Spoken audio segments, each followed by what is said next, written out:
Whether I'm exploring the outdoors, at work, or somewhere in between, the HM65R has worked its way into every aspect of my EDC over the past few months. Its no-nonsense design and straightforward operation means it won't constantly get in the way during use or require the user to break focus to change modes.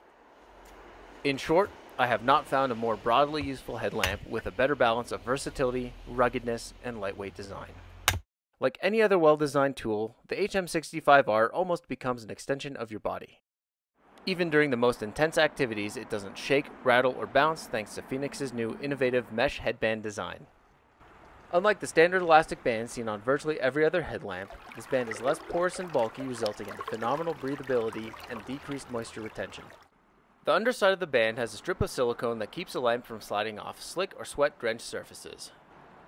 Regardless of your choice in headgear, the band's adjustability and stretchiness can accommodate thick hats and climbing helmets with ease. Another surprising innovation Fenix has brought to the table is a solid magnesium alloy body, a material generally used in things such as high-end camera bodies, sports car rims, and aircraft components.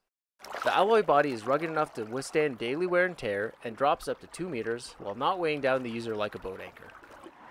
Unlike previous versions of their dual-beamed headlamps, Fenix has chosen to keep the battery compartment and the head of the light together, eliminating the wire between the two and a possible point of failure.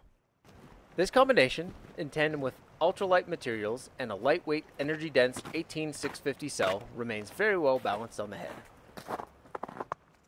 The biggest thing that sets the HM65R apart from the competition is the separate spot reflector and flood optic, both of which can be controlled independently.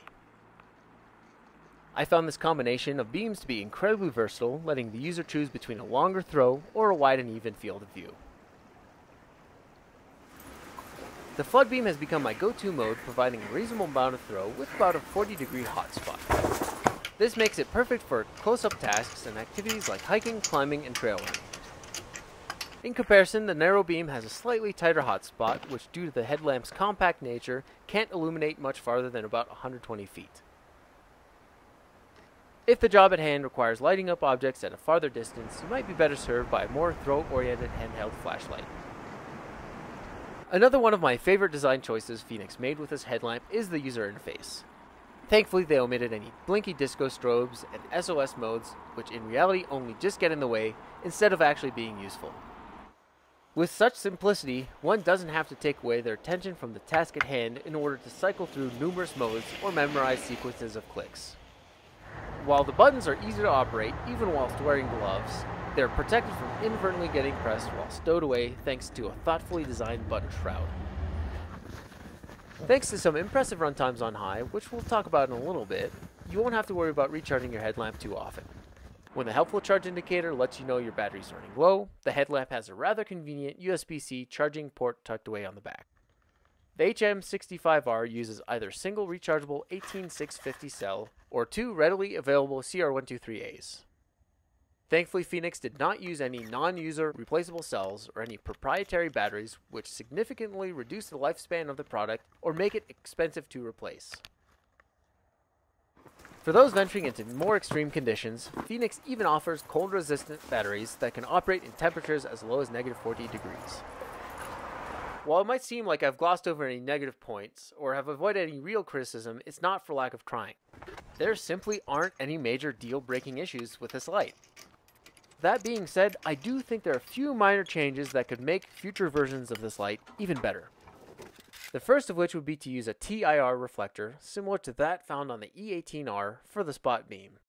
This reflector could more effectively shape the beam without compromising the overall size and resulting in better throw distances.